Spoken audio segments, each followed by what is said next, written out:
The history of Wi-Fi begins in 1999, the year the first Wi-Fi was introduced. More precisely, it was 1990 when the first Wi-Fi prototype was created. Wavelane 802.11, and this technology was used for cash registers back then.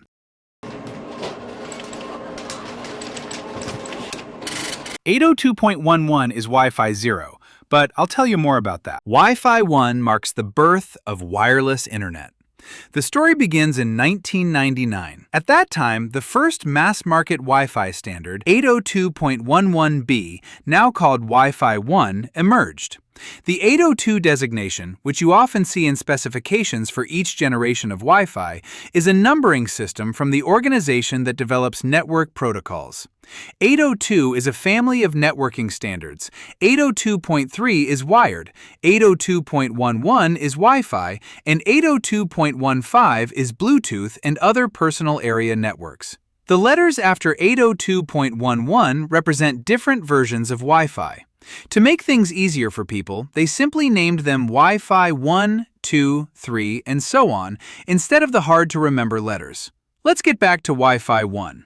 It was then that people first truly experienced wireless internet. Apple, incidentally, was one of the first companies to embrace this technology. July 1990. Wi-Fi 1 operated in the 2.4 GHz band and delivered speeds of up to 11 megabits per second. The technology transmitted data using radio waves, much like a car radio. The router broadcast the signal in all directions, and the device received it within a range of approximately 40 to 45 meters indoors. In the late 1990s, this seemed like science fiction, although today such speeds seem very primitive. But the 2.4 GHz band had a serious drawback. Microwaves, cordless phones, and Bluetooth all operated on the same frequencies and created interference. Wi-Fi 2. During the same period, Wi-Fi 2, the 802.11, a standard, was also developed. It also appeared in 1999, but reached regular users later. Its key difference was its operation in the 5 GHz band. This band was much less crowded than 2.4 GHz, so there was significantly less interference. Speeds increased to 54 megabits per second, almost 5 times faster than Wi-Fi 1, but this speed came at the cost of signal range. The 5 GHz signal penetrated walls less well and faded more quickly, so Wi-Fi 2 was more often used in offices and corporate networks, where high speed within a single office was more important than coverage of an entire apartment. Another issue was compatibility. Wi-Fi 1 and 2 devices operated on different frequencies and did not play well together. As a result, a small standards war erupted in the early 2000s. In 2003, Wi-Fi 3, the 802.11g standard, was released. It again used the 2.4 GHz band, like Wi-Fi 1, but offered speeds of up to 54 megabits per second, like Wi-Fi 2. This meant users got both a decent range and fairly high speeds. The most important advantage was backward compatibility. Wi-Fi 3 devices could work with existing Wi-Fi 1 and 2 devices, so people didn't have to completely upgrade their equipment. Manufacturers began mass-producing routers with the new standard, and Wi-Fi began rapidly taking over homes and offices. It was during this era that free Wi-Fi signs began appearing in coffee shops and restaurants in the West, and using a laptop outside the home or office became uncommon. Wi-Fi 4. The next major leap came in 2009 with the introduction of Wi-Fi 4, the 802.11n standard. Its key innovation was MIMO technology, which stands for Multiple Input, Multiple Output. While routers had previously used a single antenna, they could now simultaneously operate with multiple antennas. This allowed speeds to reach 600 megabits per second. Another important change was support for 2 bands, 2.4 and 5 GHz. A router could simultaneously provide a long-range but slower 2.4 GHz connection and a fast 5 GHz connection for devices closer to it. Channel bonding technology was also introduced, combining multiple frequencies into a single, wide channel with greater throughput. Wi-Fi 4 was already capable of handling video streams, marking a significant step for streaming platforms. Wi-Fi 5. In 2013 and 2014, the era of Wi-Fi 5, the 802.11 AC standard, arrived. This standard was created for a new world where streaming video and online content had become a necessity. Wi-Fi 5 itself operates only in the 5 GHz band and achieves theoretical speeds of up to 3.5 gigabits per second. This level is sufficient for multiple 4K video streams, online gaming, and the instant download of large files. MIMO technology was improved, now supporting up to 8 spatial streams. A crucial feature, beamforming, was also introduced.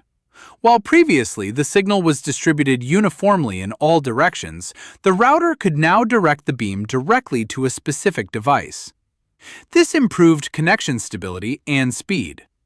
Wi-Fi 5 also learned to use wider channels of up to 160 MHz. Simply put, the data path became much wider. MIMO. Multi-user MIMO was also introduced. The router could now more efficiently transmit data to multiple devices simultaneously. This significantly reduced latency and made the network more responsive with a large number of connections. Wi-Fi 6. In 2019, Wi-Fi 6, or the 802.11ax standard, was released. This is where the approach to Wi-Fi has changed significantly. Previously, the primary focus was on increasing speed, but Wi-Fi 6 was designed to operate efficiently in environments with numerous devices and networks. The theoretical speed has increased to 9.6 gigabits per second, but the key is how this speed is distributed. The key technology is OFDMA, Orthogonal Frequency Division Multiple Access. Simply put, a router can now divide a single channel into multiple smaller subchannels and serve multiple devices simultaneously in a single transmission. Another important feature is target wake time. Devices that support Wi-Fi 6 no longer keep the Wi-Fi module constantly active, but instead sleep and wake up to receive data. This significantly saves battery life for smartphones, tablets, and smart sensors. Wi-Fi 6 supports both 2.4 and 5 GHz, improving on familiar beamforming, MIMO, and multi-stream technologies.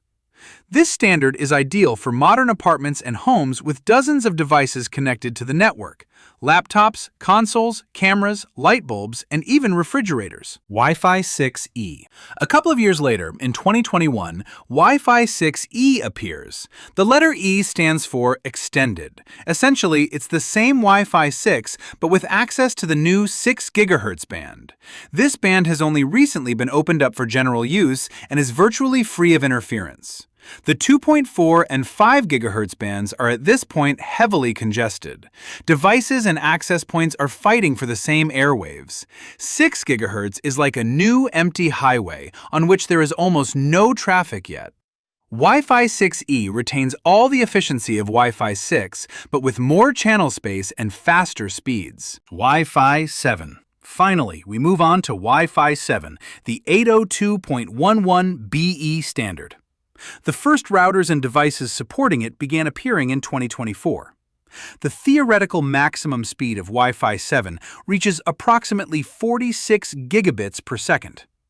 Wi-Fi 7 operates in 3 bands simultaneously: 2.4, 5, and 6 GHz. Its main feature is multi-link operation, MLO. This technology allows a device to operate on multiple frequencies, whereas previously it used only one band at a time. Wi-Fi 7 supports channel widths of up to 320 MHz, which is twice as wide as Wi-Fi 6 and 6E. It also adds a new 4K QAM modulation, which packs even more data into each signal. Another important technology is improved interference handling. Even if part of the channel is clogged or noisy, the router can use the clear portions without dropping the connection. Wi-Fi 7 was designed with the future in mind: virtual and augmented reality, cloud gaming, 8K video, and remote services. Latency is so low that the human brain barely notices it, which is critical for VR games, for example. The key takeaway? In a quarter century, Wi-Fi has gone from 11 megabits per second to 46 gigabits per second. Its speed has increased more than 4,000-fold. Each generation has addressed key issues: range, interference, latency, and the number of devices. What began as a simple way to get rid of wires has now become the invisible foundation of our lives, from smart homes to cloud services. And the story doesn't end there. Wi-Fi 8 is already being developed, which will once again change our understanding of connectivity. Thanks for watching!